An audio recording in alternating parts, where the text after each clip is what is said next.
मौदा में कार का टायर फटने से कार अनियंत्रित होकर किनारे खंती में जा गिरी, जिसके चलते गाड़ी में आग लग गई। घटना जसपुरा थाना इलाके की। कार में आग लगने से 3 लोग जख्मी हो गए, जिन्हें जिला अस्पताल में भर्ती कराया गया है। घायलों का उपचार फिलहाल जारी।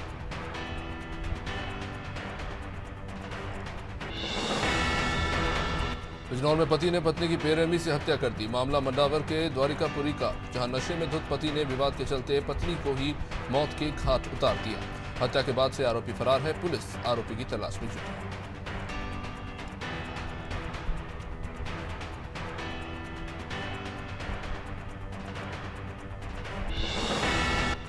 मुरैना में कुछ दिनों पहले हुए खूनी संघर्ष में घायल व्यक्ति की उपचार के दौरान मौत हो गई, जिसे लेकर नाराज परिवार वालों ने भिंड मुरैना हाईवे पर चक्का जाम कर दिया।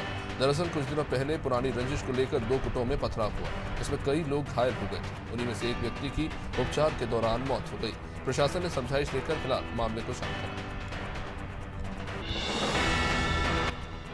मध्य प्रदेश में कांग्रेस और सीएम शिवराज सिंह चौहान के बेटे कार्तिकेय चौहान के बीच ट्विटर वॉर बढ़ता नजर आ रहा है। सीएम शिवराज की वर्षगांठ पर पत्नी साधना सिंह ने चूल्हे पर रोटियां बनाई। इस पर कांग्रेस ने सवाल उठाया और इसके बाद कांग्रेस के ट्वीट पर कार्तिकेय ने जवाब दिया। कार्तिकेय ने ट्वीट करते हुए लिखा कि युवराज शब्द आप लोगों के लिए नया नहीं है। आपकी पार्टी में कई युवराज और शहजादे हैं। जबलपुर के गढ़ा में लोगों को जल संकट का सामना करना पड़ रहा है। कुछ इलाकों में गंदा पानी आ रहा है और कई जगह पानी की सप्लाई ठीक तरीके से नहीं हो रही है। अब इसे लेकर बीजेपी कार्यकर्ताओं ने नगर निगम जोन कार्यालय का घेराव कर दिया। बड़ी संख्या में कार्यकर्ता कार्यालय पहुंचे और जल प्रभारी को ज्ञापन दिया। ग्वालियर के घर के अंदर पति के हाथों से गोली चल गई, जो पत्नी को जा लगी। पत्नी को गोली लगने के बाद अवसाद में शख्स ने आत्महत्या करने की कोशिश की। ग्वालियर के जनकगंज थाना इलाके के छतरी मंडी इलाके में देर रात ये घटना हुई। पत्नी को कंधे पर गोली लगने के बाद पति फंदे पर झूल गया।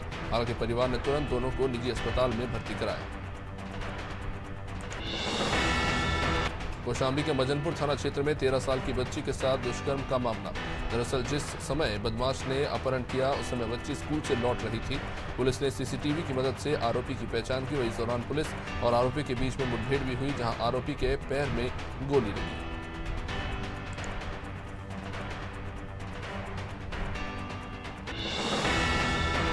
साल 2016 में जबलपुर के बरगी विधानसभा में डूब क्षेत्र में आने वाले 16 गांव के ग्रामीणों को विस्थापित किया गया था। उस वक्त शासन प्रशासन ने वादा किया कि विस्थापितों को रहने के लिए पट्टे दिए जाएंगे, लेकिन आज भी ग्रामीणों को पट्टे नहीं मिले और जिन गिने चुने लोगों को पट्टे दिए भी गए, वो भी बाद में नकली पाए गए, क्योंकि इन पट्टों का सरकारी पोर्टल पर कोई रिकॉर्ड ही नहीं मिला। बरेली क्षेत्र में सरपंच प्रतिनिधियों ने पीएम आवास की राशि बढ़ाए जाने को लेकर सांसद राकेश सिंह को ज्ञापन सौंपा।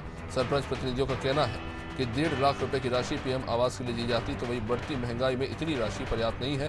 ज्ञापन के जरिए मांग की गई है कि पीएम आवास में मिलने वाली राशि को बढ़ाया जाए।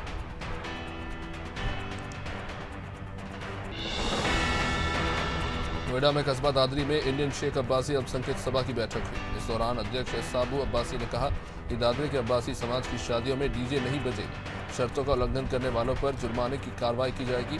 राष्ट्रीय अध्यक्ष डॉक्टर जहीर अब्बासी ने बताया कि सम्मान समारोह रखने का मतलब है कौम को एक अच्छा संदेश देना। उत्तर प्रदेश में एक बार फिर लव जिहाद का ये मामला।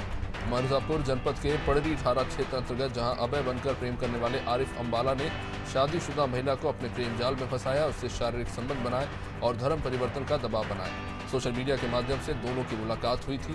दोनों में प्यार हुआ और फिर महिला अपने पति को छोड़कर प्रेमी के साथ चली गई और अब मामले का खुलासा हुआ।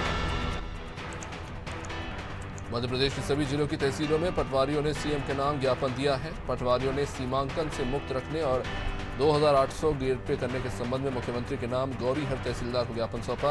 अनुभाग के पटवारियों ने ज्ञापन देते हुए कहा है कि एमपी के पटवारियों ने आज से सीमांकन न करने को लेकर ये ज्ञापन दिया है। मांगे न पूरी करने पर सामूहिक अवकाश पर जाने को मजबूर है। कन्नौज में सपा ने सरकारी नौकरियों में पिछड़ों को कम आरक्षण दिए जाने को लेकर धरना प्रदर्शन शुरू कर दिया। सपा नेता और पूर्व विधायक अनिल दोहरे ने अगुवाई में कन्नौज कलेक्ट्रेट पहुंचे सपाइयों ने जमकर प्रदर्शन किया और प्रदेश सरकार के विरोध में नारेबाजी की। भाजपा को दलित और ओबीसी विरोधी बताते हुए पूर्व विधायक ने आरक्षण में बैकवर्ड को कम सीटें दिए जाने को संविधान विरोधी बताया। लखनऊ में एडिप प्रोडक्शंस प्राइवेट लिमिटेड ने आधिकारिक तौर पर अपनी आगामी फिल्म ला वास्ते का टीजर जारी किया। निर्देशक सुदेश कनौजिया, निर्माता आदित्य वर्मा और सह निर्माता रोहनदीप सिंह समाज में लावारिस शवों की अनकही त्रासदी को दिखाते हुए एक अनूठी कहानी बड़े पर्दे पर लेकर आए। छत्तीसगढ़ में पटवारी संघ की प्रदेशव्यापी हड़ताल जारी है। धर्मजयगढ़ में राजस्व का कामकाज अब पूरी तरह ठप हो चुका है। इससे ग्रामीण, किसान और छात्र काफी परेशान हैं। दरअसल अपनी 8 मांगों को लेकर पटवारी संघ पिछले 15 मई से अनिश्चितकालीन हड़ताल पर बैठे हुए हैं। इसके चलते तहसील में राजस्व के सभी काम ठप हो चुके हैं और तहसील में सन्नाटा पसरा है। राजस्व पटवारी संघ का प्रदर्शन नया रायपुर के निमोरा धरना स्थल पर भी जारी रहा। वेतन विसंगति और प्रमोशन जैसी मांग समेत कुल 8 मांगों को लेकर हड़ताल जारी है। अपनी इन मांगों को लेकर अनिश्चितकालीन हड़ताल पर सभी बैठ गए हैं।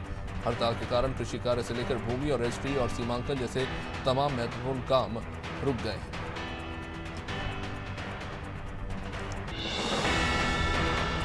बुरहानपुर में अपनी विभिन्न मांगों को लेकर बहुउद्देशीय स्वास्थ्य कर्मचारियों की हड़ताल 17वें दिन भी जारी है। बता दें कि लालबाग रोड स्थित श्यामा प्रसाद मुखर्जी अस्पताल के बाहर सभी स्वास्थ्य कर्मचारी धरने पर बैठे हैं। यह आंदोलन का संयुक्त मोर्चा ने भी समर्थन दिया है।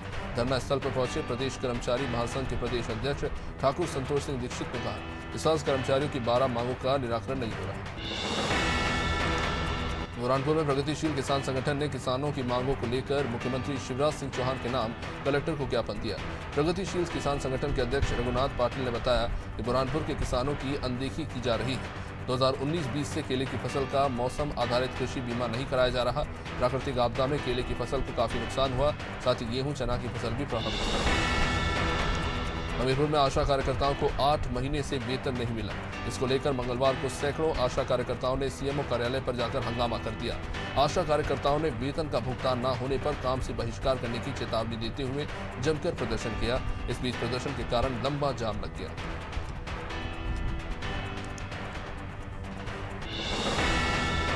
रायपुर में एनएसयूआई ने रेलवे स्टेशन जाकर यात्रियों से चर्चा की। इस दौरान एनएसयूआई प्रदेश अध्यक्ष नीरज पांडे ने कहा कि छत्तीसगढ़ में लगातार ट्रेनों के रद्द होने से यात्रियों को परेशानी हो रही है। यात्रा के लिए टिकट की बढ़ती कीमतों पर मोदी सरकार लगाम नहीं लगा पा रही। बिना सूचना ट्रेनों का मार्ग बदल दिया जाता है। 8 से 10 घंटे तक देरी से ट्रेन पहुंच रही है। छात्र छात्राओं से लेकर युवा और यात्री तमाम परेशान। भोपाल में शादी का झांसा देकर दुष्कर्म का मामला। तलाकशुदा महिला को एक युवक पिछले 10 साल से शादी का झांसा देकर यौन शोषण कर रहा था। इतना ही नहीं, आरोपी ने फर्जी शादी का सर्टिफिकेट भी बनवा लिया। पुलिस का कहना है कि इमरान नाम के युवक ने महिला से शादी का झांसा देकर संबंध बनाए। अब इस मामले में महिला ने थाने पहुंचकर शिकायत दर्ज कराई है। हालांकि अभी तक आरोपी की गिरफ्तारी नहीं हुई।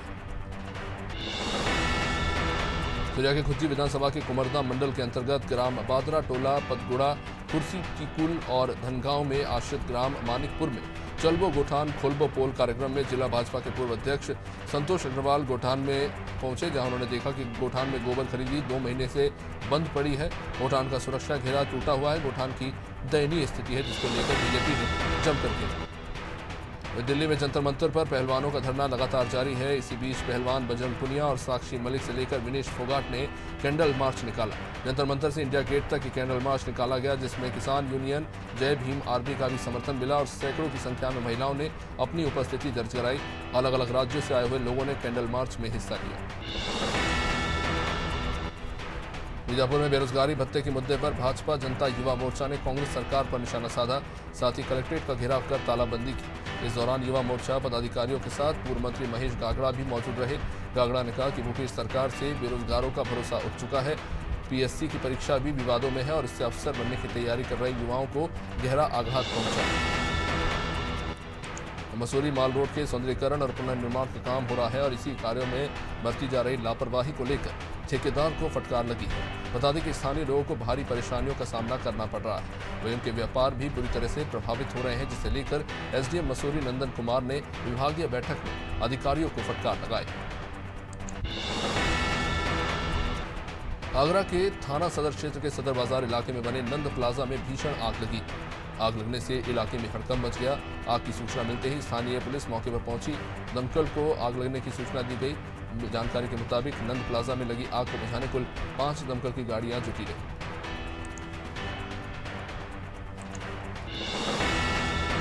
आगरा कमिश्नरेट थाना सैयद क्षेत्र के ग्वालियर रोड स्थित गांव नगला केसरी पर उर्मिला गार्डन में शादी समारोह का प्रोग्राम चल रहा था।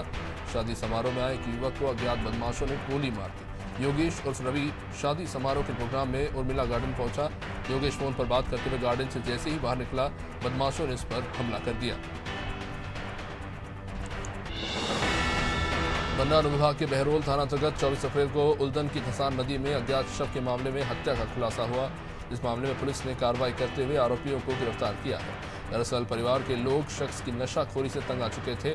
इसके बाद शख्स के ही भतीजे ने साथियों के साथ मिलकर करण सिंह लोधी की हत्या करके शव को नदी में फेंक दिया।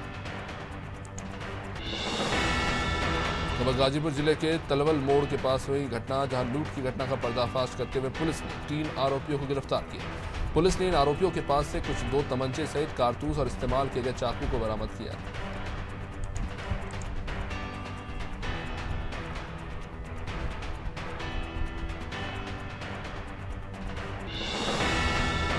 गाजीपुर जिले में अवैध तरीके से नजुल की जमीन पर कब्जेदारी के खिलाफ बुलडोजर चलाया गया। प्राप्त जानकारी के अनुसार प्रशासन द्वारा मनाही के बावजूद सड़कों की पटरियों के अलावा सरकारी नजुल जमीनों पर अवैध अतिक्रमण किया गया था। इसमें कोतवाली क्षेत्र के गोरा बाजार में मंगलवार को प्रतिभा मिश्रा की मौजूदगी में जिला प्रशासन का बुलडोजर चला। लखीमपुर खीरी में चलती कार में आग लग गई, जिस बीच कार पर सवार लोगों ने कार से कूदकर अपनी जान बचाई। मामला थाना उचोलिया क्षेत्र के राष्ट्रीय राजमार्ग का, जहां चलती कार में अचानक आग लगी। कार में लगी आग को हालांकि बुझा लिया गया, लेकिन कार पूरी तरह से जल गई। कार चालक तिलक समारोह से वापस अपने घर हरदोई लौट रहे थे, तभी हादसा हुआ। लखनऊ के चिन्हट थाना क्षेत्र में 3 दिन पहले हुई एक महिला की हत्या के खुलासे के बाद पुलिस ने 2 बदमाशों को गिरफ्तार कर लिया है। पहले दिन ही एक बदमाश को पुलिस ने गिरफ्तार किया था और अब दूसरे बदमाश को भी गिरफ्तार कर लिया गया है।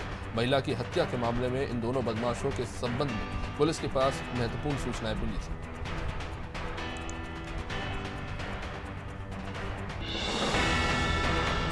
लखनऊ के मध्यगंज थाना क्षेत्र के खदरा में दबंगों ने घर में घुसकर युवक के साथ मारपीट की। युवक का कहना है कि इससे पहले भी दबंग उसके साथ मारपीट कर चुके हैं। मारपीट में युवक के सर में गंभीर चोट आई। क्षेत्रवासियों का कहना है कि दबंगों ने मारपीट के बाद घर में बमबाजी की, जिसके चलते घर की दूसरी मंजिल में आग लग गई।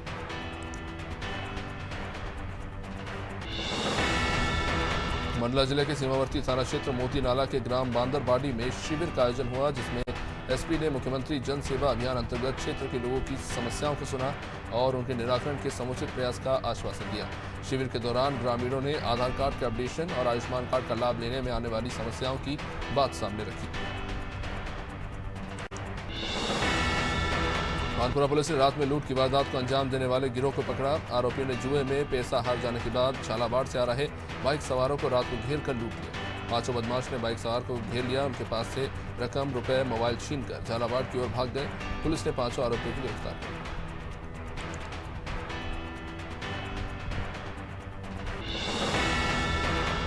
उत्तर प्रदेश के जनपद औरैया में दबंगों की दबंगई एक बार फिर सामने आई। कानपुर से दिल्ली जा रही विकासनगर डिपो की रोडवेज बस में कानपुर से आ रहे युवक ने जनपद औरैया के एरवा काटरा थाना क्षेत्र के उमरान हाईवे ओवरब्रिज के नीचे अपने साथियों को फोन द्वारा कार से बुलाकर बस को रोककर चालक और परिचालक के साथ मारपीट की और परिचालक से बैग में रखे रुपए, मशीन लेकर लूट के फरार हो गए। प्रयागराज की बेटी नूर शम्स का पहला एपिसोड 22 मई 2023 को रात 10 बजे शोमारू टीवी पर प्रकाशित हुआ। कवित्री नूर शम्स, जिसने हिंदी साहित्य में गोल्ड मेडल हासिल कर मास्टर्स की डिग्री प्राप्त की, साहित्य काव्य में रुचि रखने के साथ EAS की तैयारी भी कर रही है।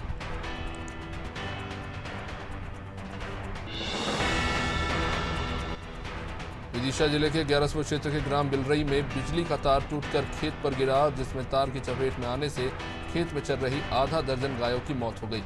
गांव में बिजली विभाग पर लापरवाही के आरोप लगे हैं। जानकारी मिलते ही स्थानीय और जिला प्रशासन की टीम वहां पहुंची और पटवारी द्वारा पंचनामा तैयार किया।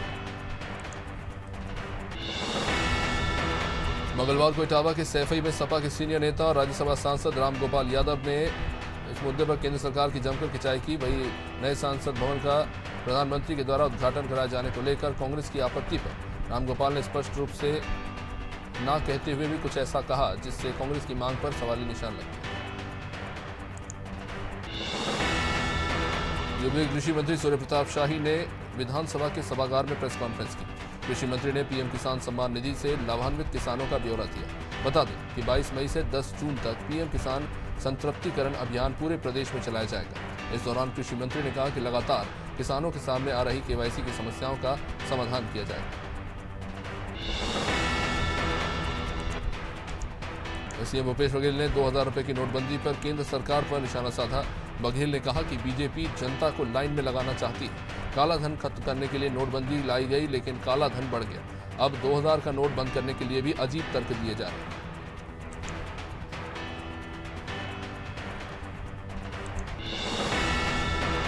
शिवराज सरकार अवैध कॉलोनियों को वैध करने जा रही है। सरकार के इस फैसले का बीजेपी प्रदेश अध्यक्ष वीडी शर्मा ने स्वागत किया। शर्मा ने कहा कि सरकार गरीबों के हित में काम कर रही है। वहीं वीडी शर्मा ने कमलनाथ को एक कमीशन नाथ बताया। कमलनाथ दिन रात झूठ बोल रहे हैं। बकौर वीडी शर्मा जनता से झूठे वादे किए जा रहे हैं।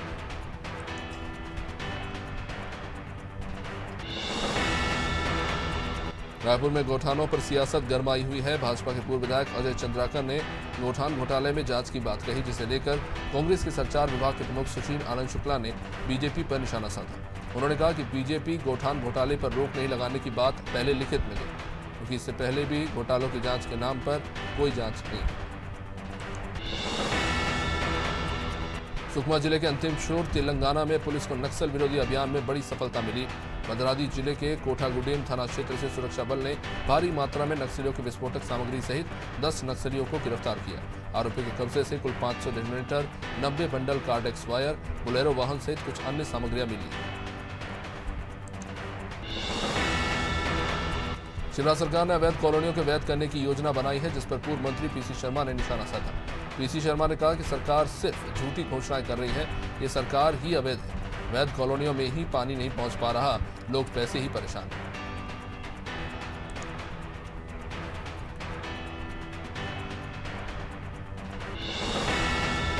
रायपुर पुलिस ने हत्या के आरोप में मृतक के सगे 2 भाइयों को गिरफ्तार कर लिया। यह मामला खमतराई थाना क्षेत्र का है। पुलिस को अज्ञात शव मिला था। वारदात सीसीटीवी में कैद हुई थी। एसपी अभिषेक महेश्वरी ने बताया कि शराब पीने के दौरान भाइयों को मोबाइल नहीं देने के चलते भाइयों ने मिलकर हत्या कर दी।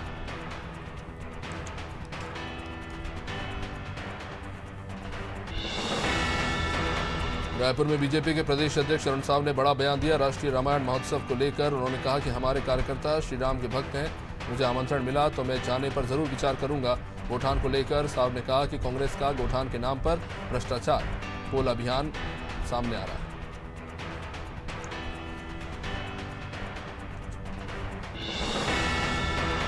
छत्तीसगढ़ में इन दिनों भीषण गर्मी पड़ रही है। खासकर दिन के समय में हालात सबसे ज्यादा खराब है। सोमवार को धमतरी जिला प्रदेश में सबसे ज्यादा गर्म रहा, जहां मौसम विभाग ने 46.8 डिग्री सेल्सियस तापमान दर्ज किया। जिले में सीजन की पहली हीट वेव भी जमकर चली।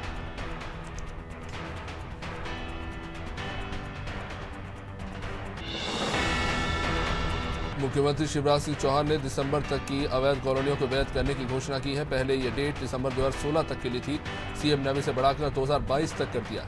उन्होंने कहा कि वे मानते हैं कि जब ये कॉलोनियां बन रही थी तब ध्यान देना चाहिए था कि वैध बन रही हैं या अवैध।